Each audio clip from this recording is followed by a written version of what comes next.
My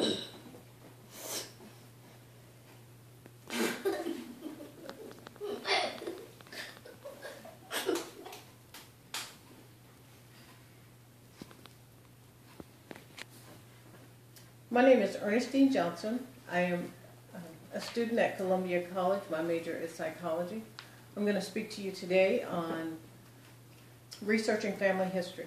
Family history is very important, and at some point in life, everyone wants to know who they are and who they come from. In researching your family history, the first thing you'll need to do is grab pen and paper.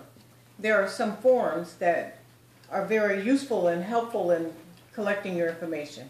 Ancestry.com has a group of forms that will help you find the information, well, that will help you track the information that you need. The first one would be the Ancestry chart. This keeps track of your ancestors starting with you. The next one would be the research calendar. The research calendar helps you to remember who your information came from and what the information was when you collected it. That helps a lot when you think back on, oh, where did that come from, or who told me that? The next one is a research extract. This extract will help you keep track of information that you can't make copies of, like, if your family used to live in a certain location and you go to the courthouse and, you can record that information from books in the courthouse. That'll help you keep track of that kind of information. The next form is the family group form, and it helps you keep everybody together. When I was doing my family research, it gets a little splintery when you're looking at this big list, but you don't really know who belongs to who. This helps you keep who belongs to who together. Uncle Jim and his family, or, Aunt Sue and her family. The kind of information that you're looking for depends on how you research. But in the beginning, you start with your own family, your own parents. You get information from your parents. You ask them questions like, where were you born? Who were your parents? Where were they born? What kind of work did they do? Where did they come from? And try to find information on their parents as well.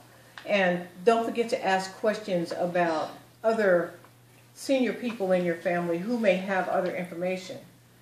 And if you're lucky, you may even run across someone in your family who's been keeping track of family information, and that'll cut a lot of work out for you. Where you look for your information depends on the kind of information that you're looking for. Ancestry.com has several, has several kinds of different information. You'll have access to information from Ellis Island if your family was from another country. It has access to census records all the way from the 1800s until 1940. But if you are African American and you're looking for your ancestors, it gets a little difficult when you start looking for people who were slaves. There was an 1850 slave schedule that might help you find some information if you know something that will get you back to this point. And then there are also records like the Georgia Slave Bill of Sales that you might find some information on. I know when I looked back and found my great-great-grandmother who was a slave, and I found her name, kind of gave me a little punch in the heart a little bit. Even though I knew it, it actually became personal. And when you search in your family history, you'll find a lot of interesting things, and you may even find out that you have some famous relatives, which would be nice to know. But finding your roots is very important. And this is one way to do it. You'll know who you are, where you come from, and hopefully it'll help you move on into your future. Thank you for your time.